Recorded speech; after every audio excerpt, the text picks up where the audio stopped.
corner. Hyman without a stick. Ready to start on the pass to Quad. Block.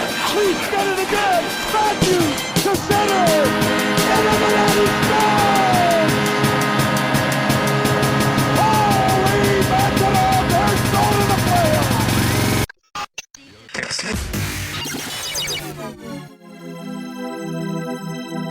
Created by Die-Hard Leafs fans for Die-Hard Leafs fans.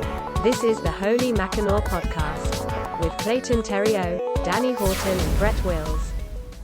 Hi, everyone. Welcome to the Holy Mackinaw Podcast. I am one of three co-hosts, Clayton Terrio, and I'm here with Danny Horton and Bret Wills. Welcome, guys. I'm excited for this. Thanks, Clayton. I am too. Been looking forward to this for a while. Clayton, it's always a pleasure to join you, and this is the first time I've had an opportunity to sit down with Danny. I've known Danny for, probably 25 years. This is exciting. I'm really happy to be here. Definitely. I've known Danny quite a while too. He's co-worker of my lovely mother, and they go way back with his mom. So it's an honor, guys. And well, there's a lot to talk about. I don't think Leafs Nation is very happy, but I'll go back to game one because obviously that was really hard to watch Tavares get taken off on the stretcher. The knee to the face didn't look good. I personally thought he collapsed, but the report said he tried to get up on his own, and then that's when he fainted again due to the concussion. And it was rough to see. I kind of lost all kind of passion for that game. It was rough. I was pretty beaten up. I was almost in tears, to be honest. JT's a great guy and Captain Toronto. We miss him, and the first three games after that, like we were taking it to them, and then oh no, here we go, 3-1 lead in the series. Guess what happened? We lost the next two. So just to start off, guys, what did you guys think of the first four games to begin with? Bret, did you want to go first? The first four games were exciting as anything I've seen all season. I mean, this has been a weird season. Obviously, no fans in the stands, and I mean, it's hard for the three of us to sit at home and not be able to go into Scotiabank Arena to cheer on the boys. But they've showed adversity and resilience and perseverance all season long. They had quite a few hiccups all year, and those pickups at the deadline, you had some hope. You really had hope, and then you find out that they're playing Montreal, and you're just like, oh, Montreal, this will be fun. This will be exciting. And but I think the two of you can agree with me that I didn't think it was going to be a cakewalk by any stretch of the imagination.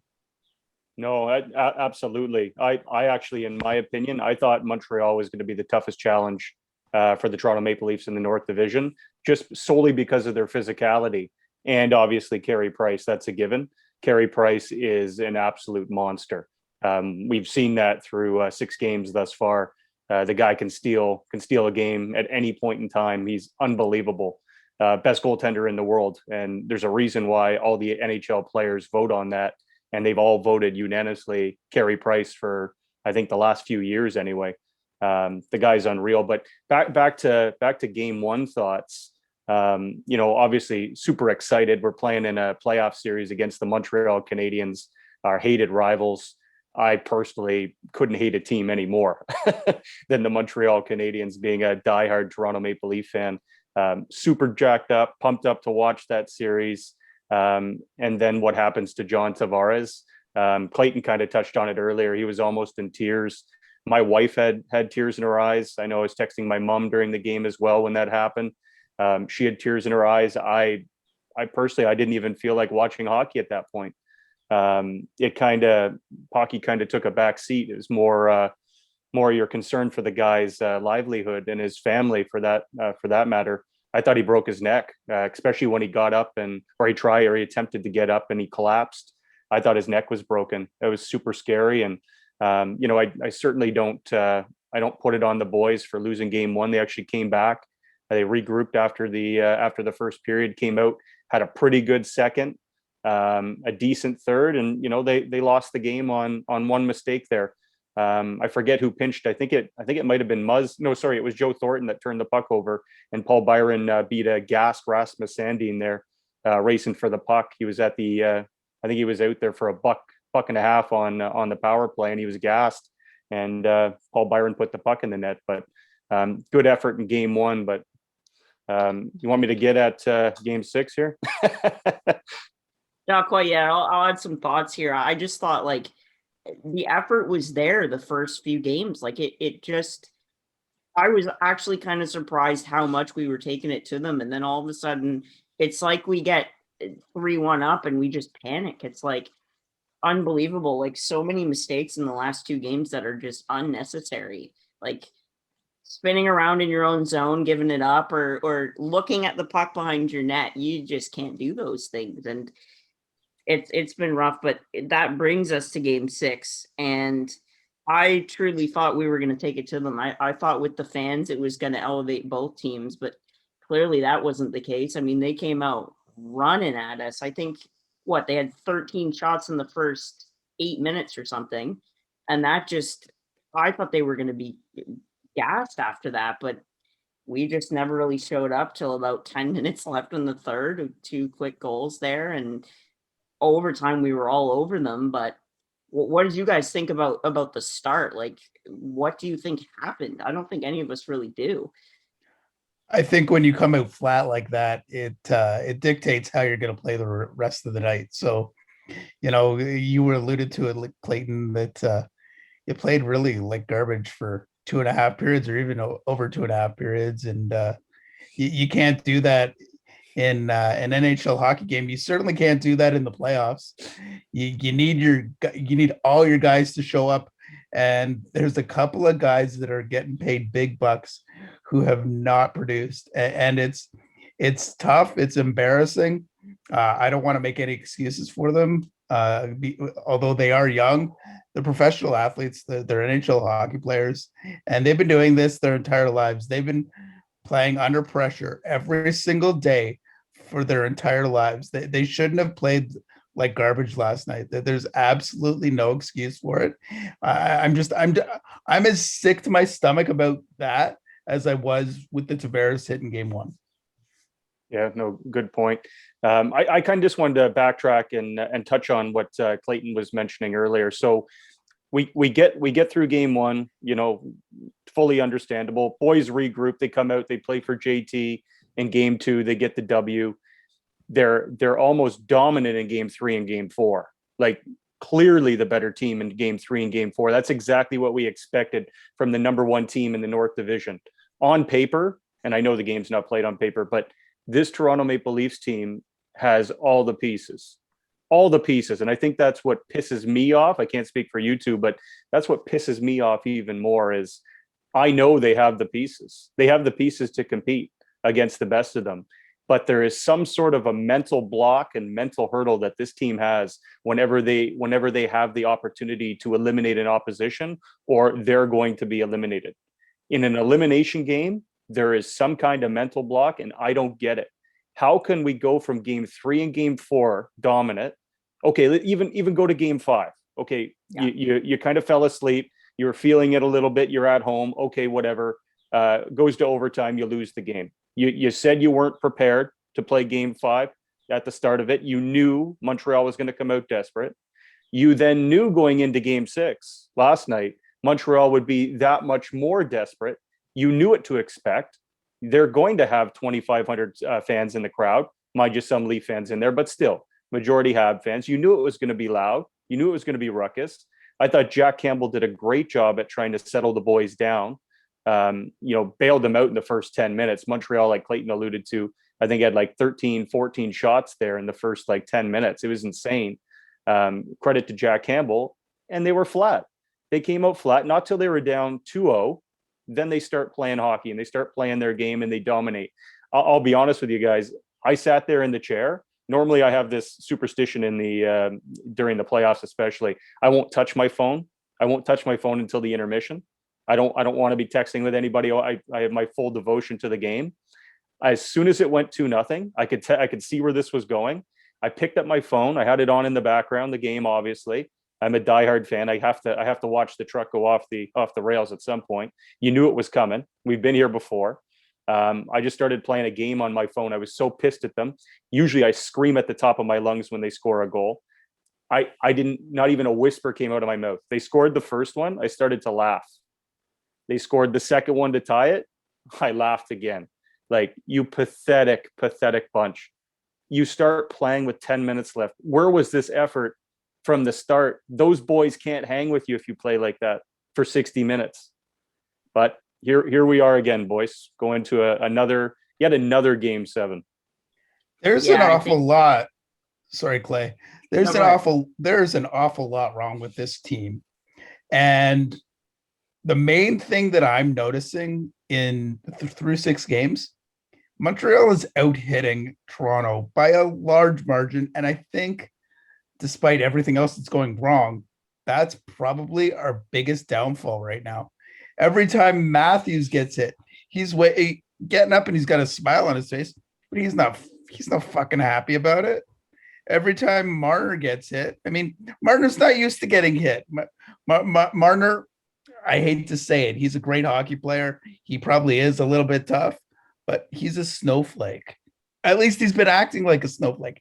Last night, I think he played great, to be honest with you. He had a couple of gaffes. He can't find the net, whatever. But this team, we're getting out hit over and over and over again. And when you get out hit, you get tired. And when you get tired, you have to play catch up. You have to play catch up. And I don't know if it's that simple, but I think it's literally that simple. If you can avoid getting hit, or if you can start out hitting the opponent, things are going to turn around. Yeah, no, I agree. And I think in the regular season, the Leafs is either 29th or 28th in hits per game, and the Habs were number 1, like number 1 per game in the league. Mind you, they kind of have to be. They don't really have the skill to outscore you all the time, but the thing that sticks out to me most is Matthews is leading the team in hits. Like, he's not able to focus on his offense because he's the one who has to be physical. Like, I'm not saying that's all of it. He hasn't shown up. He scored 1 goal. Like, that's not Austin Matthews. He was scoring at will through the season. Marner was an assist machine. The guy was assisting on like every Matthews goal and getting shorthanded chances every game. And even last night on the penalty kill, he was great until he flipped it out over the glass. And I was like, Mitch, like, what are you doing? Like, it's like they get deer in the headlights and they just panic in elimination games. I don't know what the answer is. It's like Dangle in his video last night. He did it in one take after the game. Like, he was upset. Like, he almost cried at the end of that video. He was that pissed off. And he was saying, like, I don't even know the answers anymore. What do we do? Do we hire new coaches? We've done that like 3 times. New GM, done that 3 times. More pieces? How many pieces do we have to bring in? And he was just losing it. Those delay of game penalties happened quite a bit last night. Do you think it has anything to do with the fact that there's little to no fans in the stands? It was just a theory as I was watching last night. I don't know about that. I did want to comment on what Bret brought up, the hitting. Guys, we knew, like, we watched this team through the regular season, and Clayton, you touched on it as well. Montreal led the North Division in hits. Like, there's no secret they were going to come out and out hit you. I'm not concerned about that at all. That's playoff hockey. If you don't want to be hit and you can't make a play under pressure, then playoff hockey is not for you. Right. To me, it's no surprise. Montreal cannot compete skill-wise with the Toronto Maple Leafs. So they have to wear their skilled players down. And credit to Montreal. They're doing what they need to do. Have they relied on Carey Price? Absolutely. Carey Price has been unreal. Like, if Carey Price is not in net, the Leafs are winning. They're probably sweeping this series. Let's be honest with the play. But that's not the reality. Carey Price is in net, and this team needs to find a way to beat Carey Price. What they did in game 3 and game 4, which I loved, and I was yelling at the TV in game 2, they need to get more bodies to the net. You put bodies in front of Carey Price, He cannot stop what he can't see. That goes for any goalie, mind you. But he gets really rattled when bodies go to the net and you just start firing pucks on. Rebounds are created. Stuff goes. Pucks go off legs. That's how we came back in Game 5, right? And then a little bit of fortune last night with that too. Brody's game tying goal there. Guess what? It went off a shin pad or a skate and deflected up on Price. That's how you score in the playoffs. There is no fancy twirl 360 passes, little sauce passes in the slot. You're not going to get that until this team understands that. Like they have all the pieces, boys. They have all the pieces, but there's some sort of a mental hurdle when this team faces when they're put under pressure. They cannot get over that hurdle for some reason. They need to find a way, because if they do not do it tomorrow night, and mind you, like, I have no faith that they're going to. They've given me zero reason to believe that they're going to, right? We know our Game 7 histories with not necessarily this regime, although they have faced some Game 7s in elimination games. Game 5 against Columbus last year, Game 7s against Boston. They haven't fared very well at all. I guess the only difference in this one is we're at home, although we were at home last year against Columbus too. So quiet arena, I don't know how much of a home ice advantage we'll have. But bottom line is they need to get the job done, or serious changes are coming for this group, like serious changes. Well, yeah, and that's why I touched on this morning, like, you can't, like, I'm not saying we don't have the pieces, but what I'm saying is we overpaid our top 4 forwards. It's bottom line. It's true. Like, 42 million, I think, for our top 4 guys that's almost half the cap. Like, that to me is part of the I'm not saying it's all of it, because like you say, we do have the pieces, and Dubas has proved to be a wizard with cap space. Like, he clearly has.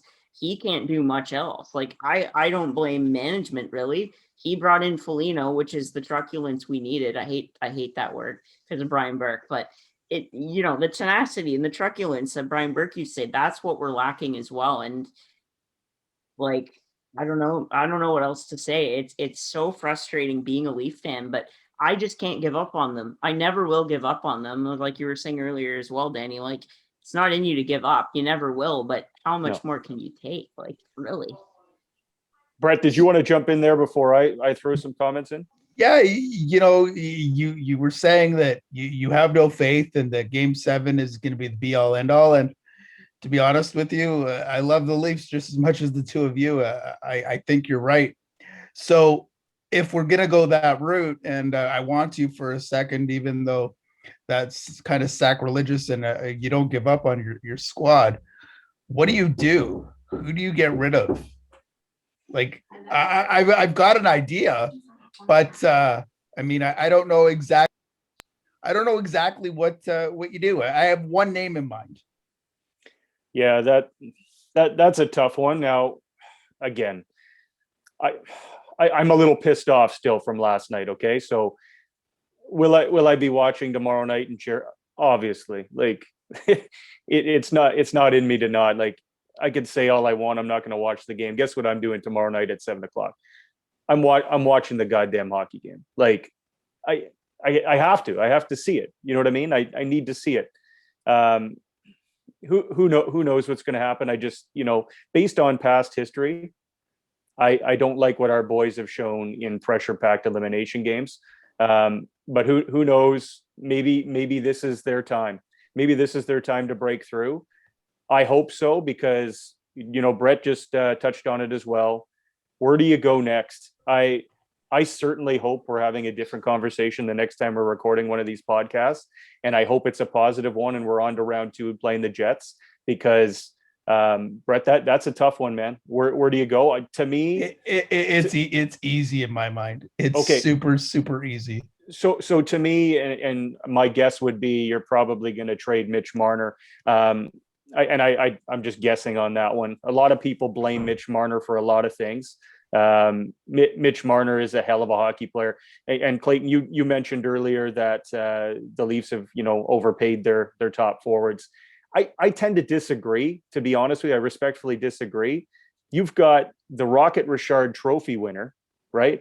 Like, you're going to pay for the Rocket Richard Trophy winner. This guy is the next, who knows how many years he's going to win the Rocket Richard. And I sure hope it's in a Leaf uniform for many, many years to come. Mitch Marner is another top 5. We have 2 of the top 5 point getters in the NHL. You better believe you're going to have to pay those boys. But with that said, they have to show up. If they don't show up and produce, then it just doesn't work, right? And I wouldn't put that on management. Any team, we're blessed to have this. Any team would be blessed to have these 2 players. Like, they are elite talent. People can bitch, complain all they want, and at the end of the day, playoff success, we'll put the spotlight on them, or playoff failures, we'll put the spotlight on them. But they are elite talent, and you pay elite talent. Yeah. Can I throw 3 names at you? Yeah. I don't know if this is fair, but I want to throw 3 names at you. Willie Nylander, who, and I have to be honest with you, I shit on him for at least 3/4 of the season. He picked it up and he's looked gangbusters. And the only reason I would trade him right now is because his trade value is probably not sky high, but I think you'd get something back for him. Morgan Riley, who I loved. I know he's the longest tenured Leaf right now, but he hasn't looked good at all year. And it's been hard to watch him. He's still a top talent. He's still in a top 4. I think if you can get a prospect in a 2nd round pick for him, and maybe that's too much, that would maybe do something for it. And the third one, who I think is probably gone anyway at the expansion draft, is Travis Dermott. I love Travis Dermott. I was on his ass the entire year last year. I was so excited to see this kid play, but he's not lived up to any of my expectations this year. Clayton, did you want to get in there before? Because I love those takes. I don't know.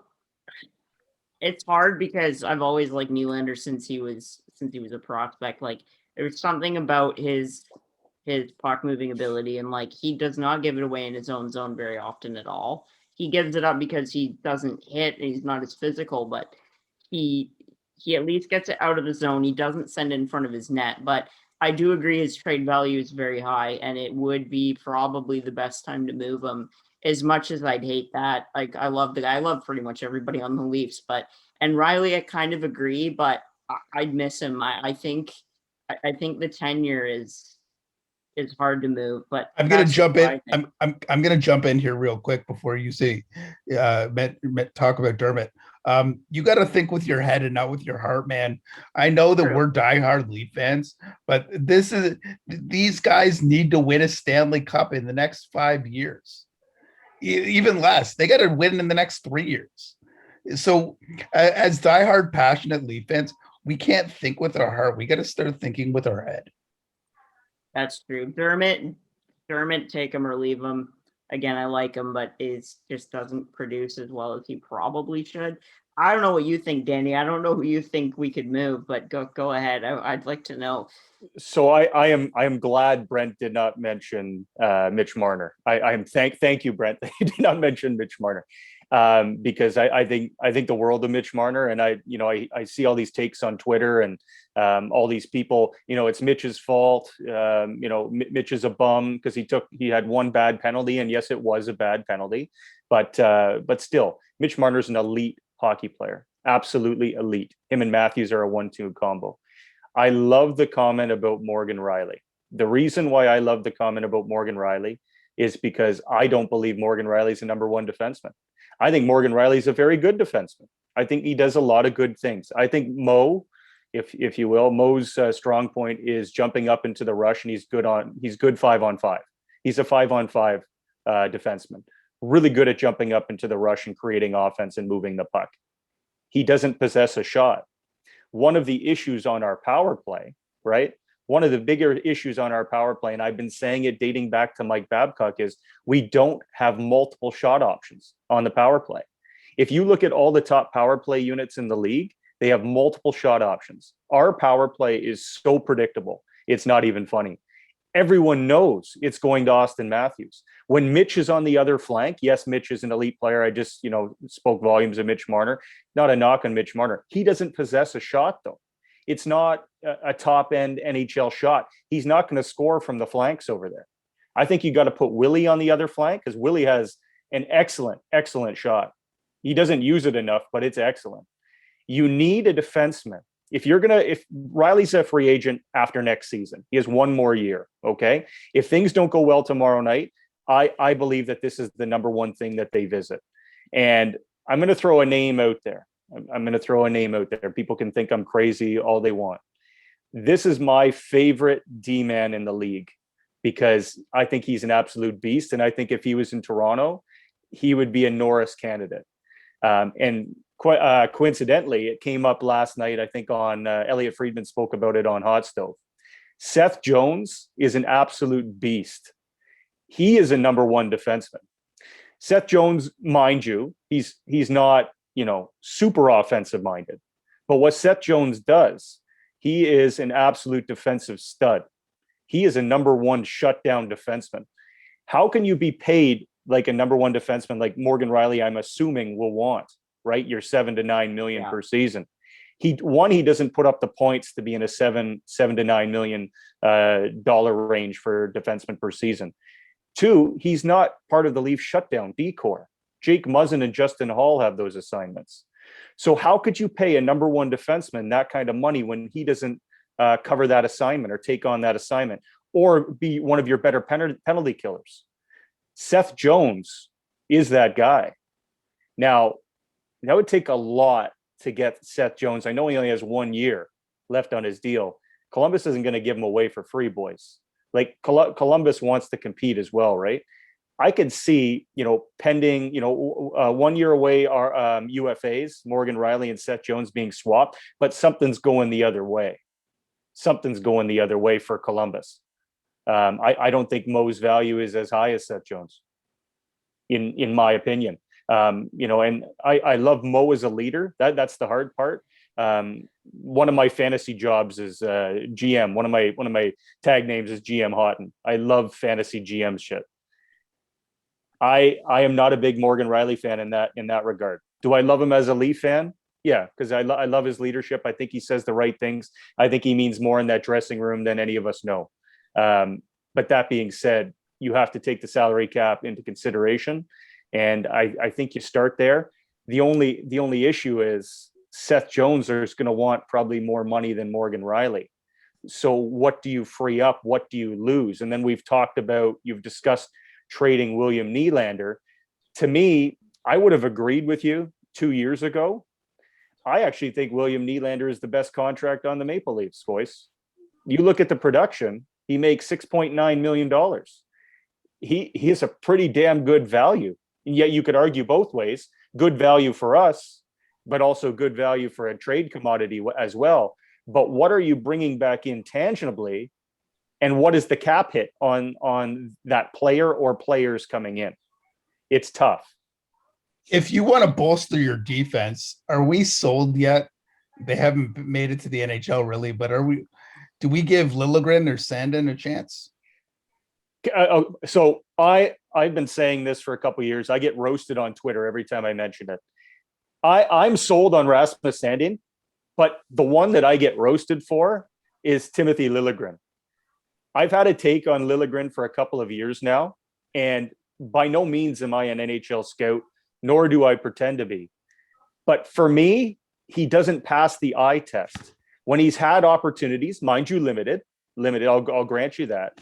But when he comes up and plays at the NHL level, to me, nobody likes being hit, but this guy hates being hit. He's prone to turning the puck over.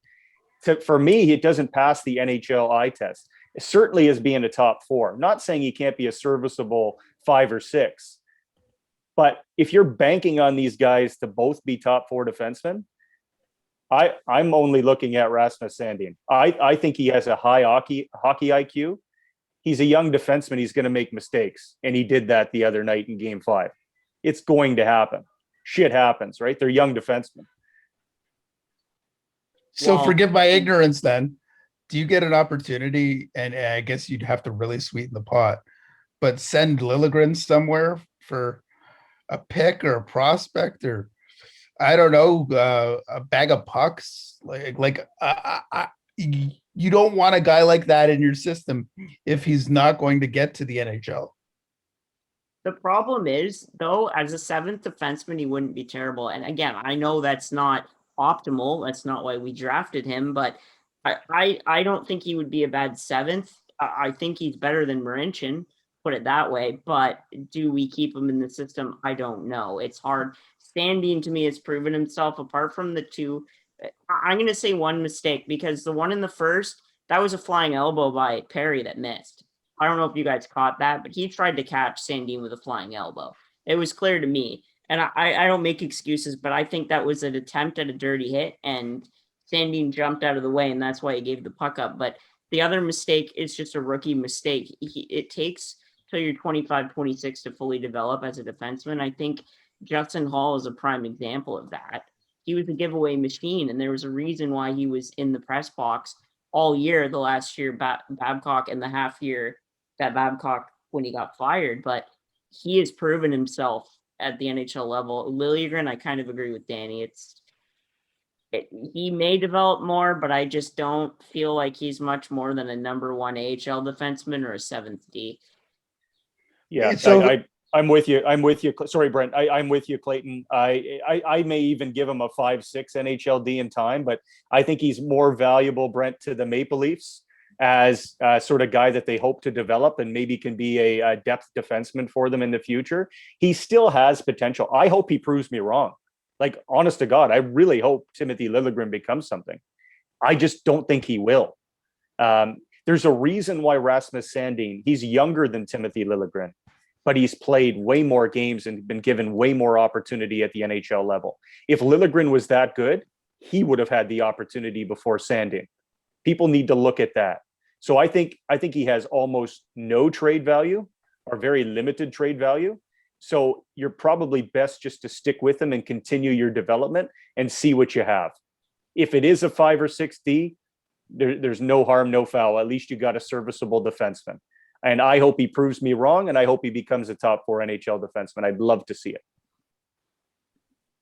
It would be nice. It would be nice. But the thing I was going to add with Sandin is, like, he clearly trusts him. He was quarterbacking our top power play the other night. Like, that's a lot of trust in it. I think he's 22, maybe 23. That's a lot of trust in a young defenseman that has a handful of games under his belt. And I think he does a great job on that power play. I think he quarterbacks it better than Morgan Riley, but who knows? We'll see in the future with Lilligren. I've met the guy. I think he's a great guy, but that doesn't mean you're a great hockey player. Like most of the guys on the Leafs, I think, are good guys. It's just something needs to happen tomorrow night, and we'll see. I'm not holding my breath, but maybe it's the game they break through. I don't know. I have no idea. Do the Leafs need to, and I keep going back to defensemen, and I'm not sorry about that, but did they need to keep guys like Muzzin, Bogosian, like those depth guys that are a little bit older, have a little bit more experience? I think Jake Muzzin he means more to this team than we know. I think he's a big vocal leader. He's a guy that's been there. He's won, if not one Stanley Cup, it's 2 Stanley Cups with the LA Kings. I couldn't remember if he was on the first one. So he's won 2. Yeah, I think it's 2 as well, Clayton. So he's won 2 Stanley Cups with the Los Angeles Kings. He brings a lot of experience, and you could tell, again, I'm not in the dressing room. None of us are in the dressing room. We don't know these guys personally. I can only read into their post-game videos. I loved his post-game video from Game 5. Those little one-word answers, he was pissed off. I felt like he was going to go back in the dressing room and give it to the boys. I wanted to do that. I was happy for Muzz. He made me smile after Game 5. I love that. The emotion that he shows. There's a reason why Jake Muzzin is one of our shutdown defensemen. Jake Muzzin is like a 4 defenseman. There's no doubt about that. He's a serviceable D-man. I like what he brings. I think his cap hit's fine. I really like what Jake Muzzin brings to the team. I look in the future, and again, this whole conversation could be erased if Game 7 becomes a different outcome tomorrow than what's happened in the past to us, right? We're not even talking about this, and the boys are on to round 2. And who knows? Who knows if they get over that hurdle? You just never know, because I love the pieces on this team. I think they've got a level of physicality. Dubas is at a level of compete to this team, bringing in Nick Foligno to pair up with Zach Hyman. You've got Wayne Simmons for that physicality. Ilya Mikheyev, he's a beast out there. Yes, he has hands of stone, but he's not an offensive-minded player. He's a great third-line grinder, energy player. I love Jason Spezza. I don't think you could say enough about Jason Spezza. What a leader. For $700,000, oh my God, where would we be without Jason Spezza? I'm thinking tomorrow night he has to be our second-line center. Like, he has to be the second-line center. He's one of the only guys out there that's showing all the heart and throwing all his cards on the table. He wants to win. Him and Joe want to win. They've been in this league a long time. Neither of them won a Stanley Cup. It is hard to win. Is Zach Hyman going to be worth what Zach Hyman is going to? I was going to ask that too. Like, what do we do with Hyman's going to get a raise? I can guarantee you that. What are you guys thinking? What are you guys thinking for raise? What's he making now? Is it around? I think it's like 4. I think it's 2.5. I believe right now, around 2.5. I think he would be worth 5 or 6 personally. Because of the work ethic. That's a little high, but I think he'd take a little bit less to stay with the Leafs. He seems like he wants to be here. He shows it every night. Like, he's been a little bit invisible, but he's playing with Marner and Matthews, who haven't shown up pretty much all series, apart from hitting and penalty kill for Mitch. But he's going to get more than 2.5. I can guarantee you that. I wouldn't sign him anywhere north of between 4.2 and 4.5. Yeah, I'm more with Brent. I was going to say in between 4 and 5 million tops. Zach is a leader. He brings a lot of intangibles. I don't fault him right now, to be quite honest with you. The guy is such a warrior. 2 years ago when we played Boston, the guy was playing with a torn ACL. Nobody knew he was playing with a torn ACL. He's a warrior. Who does that? Only hockey players do that. He's out there playing with a. Well, but they're out. He was out there battling with a torn ACL, and he's skating his ass off, battling in the corners 2 years ago. Zach just came back. He didn't even play a game going into the playoffs when he had a bad MCL injury. Who knows how healthy he is? That, and he didn't play for a couple of weeks, right? It was 2 or 3 weeks that he was out for. Who knows how healthy he is? Zach is an intangible member of this team, though. He means a lot to that locker room, and he brings a lot of intangibles that our skilled players don't have. He complements them very well, especially Marner and Matthews. I think he's an important guy that they have to look to re-sign for sure. But 4 or 5 million tops, in between 4 and 5 million. If you're going over that for Zach Hyman, I'm sorry, then you're going to throw your cap situation out of whack here. Absolutely. And when you were talking about the defenseman, another one that's really impressed me, who is quietly, I think, top 3 of our best defensemen is Brody. TJ Brody he's not a liability at all defensively. Not that I've seen. He's got the best stick lifting and poke checking ability I've ever seen. The guy barely ever takes penalties. He never takes a trip ever. He is our best defensive defenseman. He's unbelievable. TJ Brody is unbelievable. I even loved last night, and I would have never expected this from Brody. Last night, he was trying to push the boys in the third period. When they went down 2-0, when does Brody jump up into the rush? And he was actually pinching, and he was trying to lead the way. I think TJ Brody, you got to give Kyle Dubas a lot of credit there. What a signing. And don't forget, he tried to trade for TJ Brody before they traded Tyson Barrie. It was a deal that was nixed by Nazem Kadri, right? He was going to send Nazem Kadri over to Calgary for TJ Brody, and I forget the other player offhand, but it was TJ Brody and another player for Nazem Kadri. Kadri nixed the deal. That prompted Dubas to have to go and get Kerfoot and Barrie from Colorado instead. So he revisited that and went out and got the guy that he wanted. And boy, oh boy, what a defenseman. Nothing flashy, just brilliant defensively though. No, I was watching the women's tournament. They did the Dream Cup, and what's her name? Jennifer Bottle was talking about Brody, saying the one thing I've noticed in my career, she goes, is if you don't notice a defenseman, they're probably doing their job. She goes, as an analyst, our job is to critique them, give them some constructive criticism. And she goes, if you're not saying anything about a defenseman, good or bad, she goes, he's probably doing his job, and that's the end of it. Like, and I think we can thank Mark Giordano for how good he is defensively. Like, Calgary has always been a very defensive-minded team, and I would take a Giordano at the end of his career as well, because clearly Calgary makes some defensive players that play above their heads, but who knows? We'll see. But I do like Brody a lot. I think he's my favorite defenseman right now, other than Muzzin. I'm with you. I think he's brilliant. I'm a little perplexed, boys. Like, when we're talking about all this stuff, we're obviously projecting quite a bit ahead here.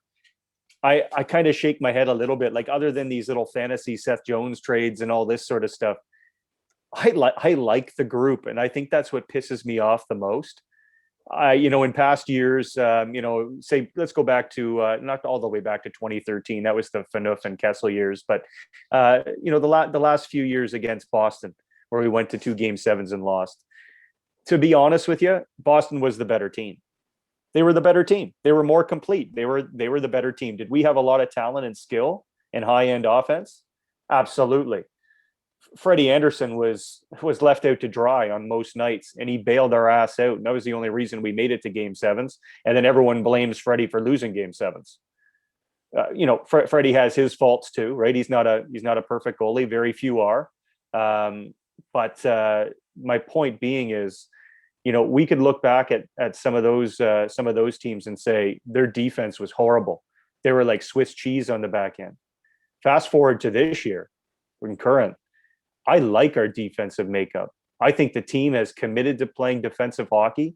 They've shown they're capable of playing defensive hockey. They've limited Montreal's offense. Mind you, before game 5 and Game 6, all of a sudden Montreal's offense has come to life with a little bit of puck luck too, mind you. But how much of that is on just the mental lapses on the Maple Leafs? They're capable of so much more. That's what really pisses me off. This team is built to compete. What the hell's going on? That's what really ticks me off. Danny, you're right. This D-corps is boring as shit to watch, but they're getting the job done, and that's all that fucking matters. It's true. Plain and simple. And you know what? Like, no knock on Jack Campbell. You guys know my thoughts on Jack Campbell. I don't think Jack Campbell's a starting goaltender, but he's playing unbelievable hockey for us. He's the only reason we even had a chance to come back last night. The guy's playing unbelievable hockey, and he's competing his ass off for us in the crease. And he's a guy that you root for and cheer for. He seems like such a great guy. I'm not sold on him being a starting goaltender, but the boys need to play for Jack Campbell. Like, get your asses back into gear and start competing. Play in your end, and then Jack doesn't have to bail you out. You don't have to put all that on Jack Campbell. He's playing in his first playoff series, and you're putting that kind of heat on him and that kind of pressure. That's unfair. Start playing in their zone. Make Carey Price be the miracle worker that he tries to be, and he does a pretty decent job at it. But we have way more to throw at them. I want to see bodies to the net in Game 7. I want to see just pucks thrown towards the net. I want chaos in front of that Montreal net. We will beat them if that is the case. If we play tentative hockey and we let them hit us and forecheck us into the ground in our zone and start cycling the puck like they have, and they start throwing pucks towards the net, we're going to be in a whole lot of trouble. Because Jack Campbell is not Carey Price, and it's not fair to even compare him to that goaltender. Yeah, I agree. And he's been keeping up with Price, which is, we all know, not easy to do. And I think I don't agree or disagree with your point that he's not a starting goalie, because he hasn't had a full season to prove it. Like, if they throw him in 60 games next year and he has a 600, 700 winning percentage, well, I think he's pretty much proven it. But you're right. He needs a full NHL caliber season to prove himself. Like, mind you, he is playing lights out. Who knows how long that's going to last? He could let in 4 squeakers tomorrow. We don't know. Like, and So is Anton Hudobin? Sorry, Clayton. You go ahead. You finish. no, what were you going to say about Hudobin there? I was going to say, do you think Anton Hudobin is a starting goaltender? Or is he just a really good backup? Not this past year. Well, hold on a second. Because Really Anton Hudobin has been a backup goaltender, a really quality backup goaltender, pretty much his entire career. He started with the Bruins, and then I think he just went over to Dallas. And then they signed Ben Bishop. He is their starting goaltender. Bishop went down last year. He's been out for 2 years now, mind you. And Hudobin came in, and they went to the Stanley Cup final last year. Last year he played great. This year he played like garbage. No, but that's the difference. Any goaltender can get hot and play and get hot for a certain amount of time, right? And kind of ride that wave. Starting goaltenders, there's only 31 of them currently. There will be 32, but there's only 31 of them. And there's only 31 of them for a reason. It's very tough. And only 16 of those starting goaltenders make the playoffs. It's very, very difficult to be a starting goaltender. You have to be consistent on a night-to-night basis. It's even more difficult to be the starting goaltender for a Stanley Cup contending team because you're going to have to bail their ass out and you're going to have to go up against some stiff competition. I am not knocking Jack Campbell. I think Jack Campbell has done everything that he can to give this team an opportunity and a chance. I'm just not sold on him yet because I haven't seen longevity in the position. From everything that he's shown, if he can do this over the next year and a half, hey, like, all the power to him. Then he's lived up to the hype when he was drafted 11th overall by the Stars back in 2011. Like, all the power to him. And I hope he does. I think he's a fantastic story and a fantastic person. I'm cheering for him to do it. I'm just not sold yet. That's another question mark. If it ends tomorrow night, that's another huge question mark. Moving on from Freddie Anderson, you're playing with a little bit of fire there. Are you going to gamble and say Jack Campbell's your starting goalie when he's only done it for what, 25 games plus it'll be 7 playoff games? Boys, well, let's get into that then. Like, okay, but like, what's the solution? That's a good one. That's a good topic. I think that's a really good one to get into. I don't know if we'll have time in this podcast. Maybe we could throw that into the next one because we want to touch on Matthews and Marner, Clayton, or do we want to go into that? The goaltending I'd like situation. to go into the goalies now for a bit. I mean, it's a big question mark. Now, my one point about Freddie, love the guy again, like my Leafs, but if you want to get realistic, like, all 19 guys on the ice lose and win as a team. And we've lost 3 or 4 series with Freddie in net. Like, I'm not saying he's the reason, but he's on the team. He takes part of the responsibility. All 20 guys, even the backup technically does. Your unit, right? So that's tough. Now, I've heard rumors that Freddie's asking for a lot more money than he's making, which personally, I don't think he's worth more than five or 6. Like, don't get me wrong, he could prove me wrong. He could go somewhere with a very easy market compared to Toronto and kill it. But I don't know. I think you give Jack a chance next year, no matter how far we go in the playoffs, personally. Me personally, what I would do is I would move on from Freddie. And you guys know I love Freddie Anderson. I think Freddie has bailed us out for years, and he's the only reason we made the playoffs over the last 4 years. Or, sorry, not the only. One of the biggest reasons we made the playoffs. People that don't watch this team on a night-to-night basis, I watch every goddamn Leaf game. Every single game. You can ask my wife because there's times, prior to COVID where she'd want to go out and we'd, want to go out and hang with friends or something. Barring one of our good friends' birthdays, I don't miss Leaf games. That I plan my schedule around Leaf games to watch Leaf hockey. Freddie Anderson bailed our ass out night in, night out for almost 4 years, for the better part of 4 years, and people shit on him because he lost to Columbus and he allowed a weak goal against Columbus. Those games against the Bruins, he wasn't great. I'll give you that. He wasn't great. He wasn't fantastic. The team in front of him was awful, like atrocious. They were horrible. Don't forget, it was Jake Gardner was on our second pair.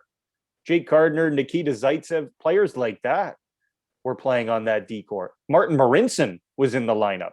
Mm-hmm. Oh man, like how bad do you have to be? But anyway, I would move on. I think you have to move on from Freddie only because his age, and like you alluded to, Clayton, the amount of money he's going to want to command. It'll be likely his last big payday. I think he's 31 years old.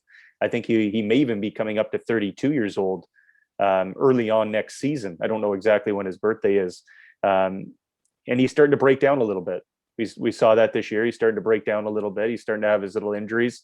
He's probably going to want in the neighborhood of $6 to $7 million, and the Leafs cannot afford that with their cap. They've got to allocate that elsewhere, i.e. Zach Hyman.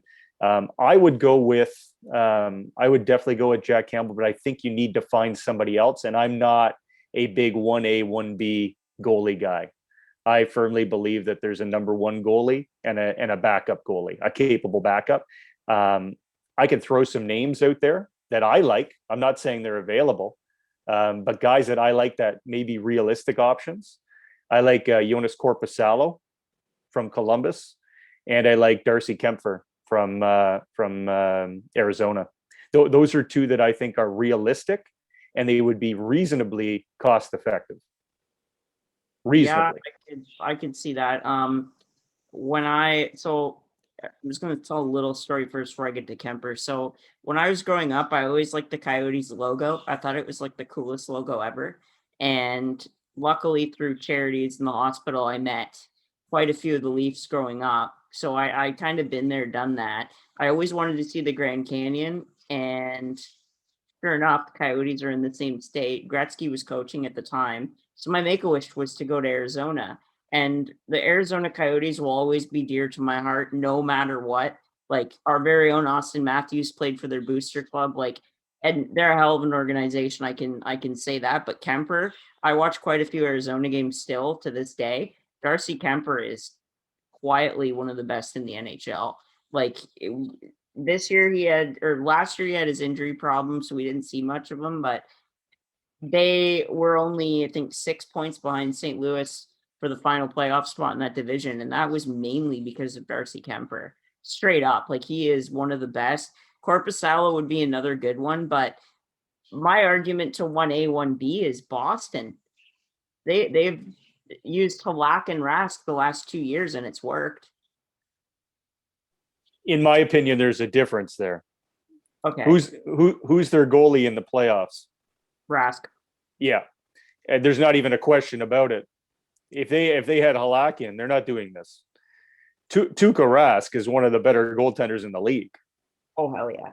Well, you can't, like, Jaro Halak is, in my opinion, a borderline starting goalie for, maybe the second half of NHL teams. And what I mean by second half is those that maybe don't make the playoffs. He is a borderline starting goaltender. Mm-hmm. The reason why I don't subscribe to a 1A or 1B, other than your anomalies, and some people will throw out, well, what about Vegas with Fleury and Leonard? That is not a 1A, 1B. They are extremely fortunate to have two starting goaltenders. Or what about when Fleury and Murray were in Pittsburgh and they won back-to-back cups? That is an anomaly because they are both starting goaltenders. Marc-Andre Fleury is one of the best in the business. He is an awesome goalie. Yeah, and Fleury got hurt, and Murray had to play the rest of the season. And then I think the back-to-back, though, wasn't he on Vegas once they won the cup the second time? Oh, no, he wouldn't have been. Vegas was in the cup final the year after. That's right. So what happened was Fleury started that second playoff run because Murray was injured. And Fleury went all the way, I want to say, until the conference finals. And then he lost one game. Murray came back and was healthy. Now, Murray, mind you, just came off of a Stanley Cup victory the year before, and he was exceptional. I think it was his rookie or sophomore season when he won the Stanley Cup, and he was exceptional in it. He came back when Fleury had one bad game. They put Murray in the next night. Fleury didn't see the net again. It was all Murray all the way. the rest of the way.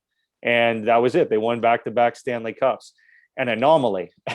And then they ended up trading both of them eventually. But my point is 1A and 1Bs don't often work. You look at the teams that win the Stanley Cup, they have a horse in net. Yeah, you can get your one-offs where your Antti Niemis or something like that are in net, but you'd have to have a defensive core. I'm talking about the Chicago Blackhawks. I think that was on their first Stanley Cup when they had Antti Niemi in net, and you could, he's a borderline starting goaltender at that time. Obviously did a good enough job. He won the Stanley Cup. But they also had Brent Seabrook and Duncan Keith and Nick Hjalmarsson and a bunch of other really high-end defensemen on that team, and they were loaded up front. That first Blackhawks team, like Dave Bolin, Andrew Shaw, Dustin Byfuglien, you name it, they were on that team. They had to give up a bunch of them as RFAs because they couldn't afford them the following season. They were stacked. But my point being is I believe you need to have a number one guy, and it's tough. It's tough to find one. Kyle Dubas has I think he has some names in mind. I think Kyle's a very smart general manager. People can knock him all they want. I think he's a very, very smart general manager, and I think he thinks like 2 steps ahead. Bret, what do you think about the goalie situation? What do you think? Do you have any names or anything? I'm just I'm worried about this cap situation with Danny. I agree with him about. I do like Freddie. I know that Danny and I have sat down and I've shit on him constantly about Freddie Anderson. I really like Freddie Anderson. I can't discredit anything that he's done for us since he's been in Toronto. I'm just wondering, like, I'm looking at this Marlies roster, and I'm wondering if there's a guy there that might be a serviceable backup, so you can throw your eggs in one basket and get a good starting goaltender. Doesn't look like it right now, at least as far as I'm concerned. Wall's probably never going to turn out. Like, again, all these guys, it's funny that they're all great in the AHL, but then you bring them up and they're just like Lilligren. Lilligren's a number one AHL defenseman, but like we said, maybe a 7th, maybe a 6th if he pans out in the NHL, but that's it. You know what tells me, Brent? You know what was a signal to me, and I think it happened. I think it was last week. Remember the Leafs announced midweek that they'd signed a guy. I think it was from the Swedish Hockey League, goaltender. Yeah. So if you're convinced, and I'm talking as the Maple Leafs, if you think Joseph Wall is the next like Leaf backup or potential starter down the road, why are you going out and signing that Swedish Hockey League goaltender? Because obviously he's gonna want some time, right? He's coming over here for a reason. He wants a crack at the NHL. So if he's not going to crack the NHL roster, then he's definitely going to be starting games in the minors. Plus they got Ian Scott. Don't forget about Ian Scott. Ian Scott was right up there with Joseph Wall, considered to be top Leaf goalie prospects. But Ian Scott has had some bad injuries over the last couple of years, and he hasn't played. Right. So I really don't have much faith in that. I think goaltending is a bit of a crapshoot when you draft them. You almost have to go out and acquire goaltending or get lucky. It's very difficult unless you're drafting somebody in the first round, and sometimes that doesn't pan out. Jack Campbell was drafted 11th overall. He's 29 years old. This is the first season that he started. I think this is the most games he's ever played in any season in the NHL. Yeah. And I think he played 25 games. He's only had 2. I saw this stat a little while ago because, when I get into arguments with people about Freddie and Jack, and we'd have our little back and forth, there is a stat thrown out there about Jack Campbell. How many years prior has he started double-digit games in the NHL? Sorry, not even started. It was appeared in. The answer was 2. He was drafted in 2011. He played double-digit. He had double-digit appearances, not starts, for the LA Kings in back-to-back years. And I think it was like 10 and 12 starts. And then this year, he had 25, and he's played very well to his credit. I just don't understand how at 29, all of a sudden, you can become a starting goaltender overnight when you've only played 25 games in one season. That's why I try and caution people. And again, I hope I'm wrong. Well, that's very true, but there are guys that pan out at 29, 30. Look at Mika Kiprasov in Calgary. That was just a shot in the dark. Let's trade for a goalie, and he became a Vezina candidate every year and an all-star every year with Calgary. So I do agree in general, though you are right. Like the odds someone's just going to turn into a starting goalie. Well, it can happen, yes, but is it rare? Also, yes. It's almost impossible, especially in the NHL of all leagues. Like you Exactly. have Like guys that lead leagues in the KHL. I forget what the defenseman was we traded this year. Top defenseman in the KHL last year comes to the NHL and he's garbage at the NHL level. I'm not saying he can't play, but at the role he was supposed to play for the Leafs. Do you remember his name? The dude that we brought in. Mikko Lehtinen. There you go, Mikko Lehtinen. He was Yeah. unreal in the KHL, and he just never panned out here. So we'll see. But I'm with you. I hope this conversation is all for naught, but we'll see. We'll know in about 24 and a half hours if it's all for naught or not. Is there well, the last thing we can touch on for a few minutes here. I've got about 10 minutes left on my schedule here, but the last thing we wanted to talk about was Marner and Matthews. And I'm not going to say they've been invisible because they haven't, but they have not produced up to their contract value. Now, I personally think Matthews is trying. He's leading the team in hits. His ice time has been way up there. He's gotten like 6-7 shots a night. It's just not going in the net, but it's not good enough. Trying is not good enough. Producing is. So, Danny, I'll start with you. What do you think the problem is with those two? It's tough because, again, they're not trying. Like Matthews, you touched on it earlier. Matthews leads the Leafs, at least their forwards and hits. I don't know if it's the team. I haven't seen the stat. If it's the team, it kind of surprised me a little bit. I thought Muzzin and them would be a little bit more physical on the back end, but Matthews has been good in that regard. But I think they need to get to the dirty areas a little bit more. And that gets back to my point about pucks to the net. I think those skilled players, and because they're young and they're still, in their defense, they're still kind of trying to figure it out a little bit. You would hope that they would have figured it out by now, but in the playoffs, you're not going to get those, or you're not going to get many anyway. Those little sauce passes across the slot, one-time top shelf goals that you'd get during the regular season when you have defensive breakdowns. This is the best teams in the league competing for the hardest trophy to win in pro sports, in my opinion. The defense is top notch. You're going to have to get some dirty goals. Matthews' only goal that he has scored in this series was off him going to the net. Justin Hall took a shot, beautiful rebound. Matty put it in the net, and he looked back at Hall and pointed. He has not scored any goals with those beautiful bar downs. It's not going to happen. And the power play, it's tough. In my opinion, we don't have the shot options available on the power play to make it that dangerous. They're going to have to get creative on the power play. I think they're doing a decent job at that. Marner, it's difficult. Mitch is a small guy, right? I guess I'd like to see him get a little bit more greasy, a little bit more physical. He is a smaller guy that might be asking a little, but you've got to get dirty. I look at a guy like Brad Marchand, and I hate Brad Marchand, okay?